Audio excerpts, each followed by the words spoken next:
Hey everyone, how we doing today? This is James Sweeney, aka Split Suit. Welcome back to another video. And as part of the Ask Split Suit a Question series, a couple of people did ask hand history questions, and this one actually came privately via Facebook. And Austin prefaces the hand by saying, "Hey James, I have a hand here I definitely think I played incorrectly. Thanks for the great content from your channel, and it'd be great if you could give this hand a good look." Okay, so this hand is from 10 No Limit Online. There's a raise, there's a call, here decides to squeeze, and I'm totally on board here. This is one of those where I assume the button is stealing, opening a wide range, probably going to fold a decent amount of the time. I'm okay with that. The times he continues, I have a hand that has some equity. That's cool. But more importantly, the small blind called, which means that one of two things can happen. We can either get folds from everyone, cool with that, or possibly the small blind calls, in which case we have position, they likely have a weaker, more dominated hand range, and we are actually doing this more for value against that particular individual. So I'm expecting overall that this is going to be a fine squeeze, no questions asked. We actually end up just getting called by the small blind, and Austin at this point says, "Because villain didn't 3-bet pre-flop but called my squeeze, I put him on a range of small medium pocket pairs and suited connectors." So without stats or some sort of other information, it's difficult to say exactly what he would call both the open and the squeeze with, but I would agree it's probably going to have some small medium pocket pairs, some suited connectors, those kind of things. I would also put double Broadway hands in there, like decent ones, ace 10, king queen, king jack. Those all makes sense as well. And obviously if you have any stats that he's a fishy opponent, obviously he could have many other second best hands as well, but that would kind of be the default range I would assign in a situation like this. So once we end up getting called, he checks, we decide to bet.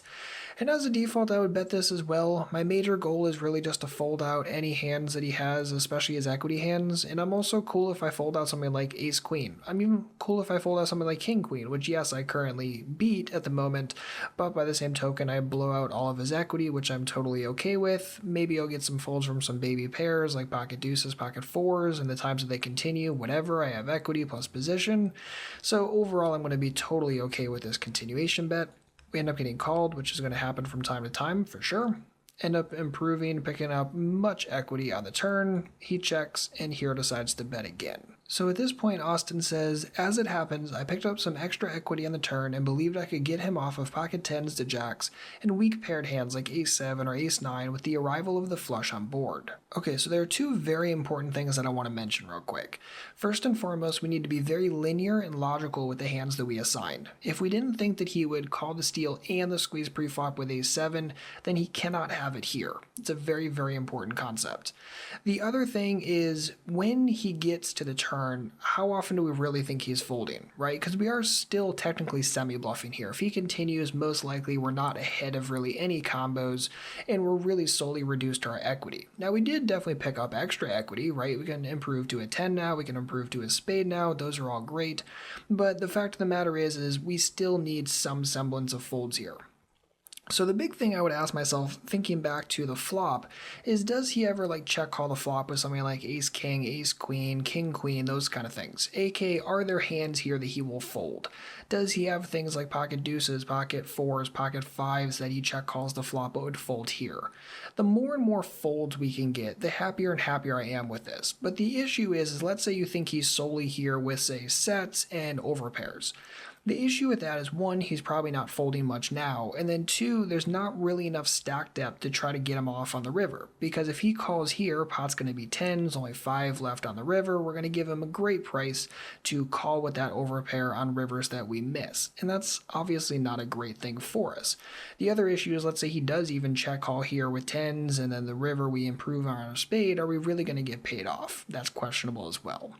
So I don't think that we inherently need to bet in this situation if we don't think we're going to generate any folds. The more folds you're getting, the more and more I love playing this aggressively. And I love to play draws and semi-bluffs as aggressively as humanly possible, but I would say that if you think this is a spot where his range just isn't really folding at all, checking here has a lot of validity, and I think a lot of players overlook that. So in this exact situation, the small blind actually ends up check shoving on us, and at this point Austin says, "When I was raised, I didn't think I had enough equity to fold, even though I was sure I was fairly behind." Well, one of the things we should always do when we're studying a hand off the table is pull out Equilab and see how we're doing. So at this point we're getting 3-1 on a call, which means we need at least 25% equity to break. pull out Equilab, and plug in our hand, the board, and let's plug in a range for our opponent. So at this point, let's say that he would be in here with sets that make sense, so 7s, 8s, and 9s, and I would say that 8s definitely make sense for him check calling the flop and then check shoving the turn with. I'd say that's pretty reasonable. Let's give him 10s, jacks. I'm not going to give him queens plus because I think he either would have 3-bet that himself pre-flop or back raised it or check raised the flop. I don't think he really gets here like this with those kind of hands. And I'm going to throw in a suit selection for the made flushes. He cannot have a nut flush, right, because we have the ace of spades in our hand, but he can have these kind of hands. And they're questionable whether or not you include these. Maybe you think that he would play them more aggressively on the flop. That's certainly something realistic to keep in mind, but let's just assign them for the time being. And you notice that at this point, we do not have enough equity. We need 25, we only have 23, and this is probably a pretty reasonable worst case range. So if that be the case, we cannot make a call here, and this is a situation where we would fold, and I'd say it's pretty close. Now, if you can include other hands, let's just say that we can include, let's do a suit selection, and include hands that would have, say, like a spade in it. So let's give him these kind of things, and this could be being a little bit generous, but we're just going to throw it in there with a spade. Okay, evaluate it, and now you notice we're doing fine. So if he has a lot of semi-bluffs with a spade on it, then we're okay to get it in here. But notice that those were hands that we dominated, right? These are things like King 10 with a spade, which we obviously dominate, and Ace 10 with a spade, which we obviously dominate.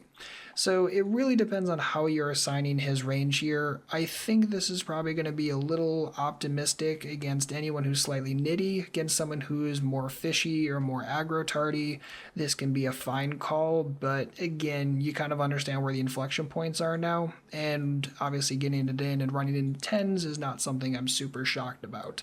So as always, run these kind of hands through Equilab off the table. That's what off-table study is for running the math, taking your time, analyzing a couple different ranges, and seeing how your hand performs. So Austin, thanks for the great hand, and if you or anyone else has a poker-related hand or question, feel free to leave it on our Google Plus page. I'll leave a link for that in the description box, and also please make sure to like and subscribe if you're enjoying these types of videos. If you have any questions, please don't hesitate to let me know. Otherwise, good luck out there, and happy grinding.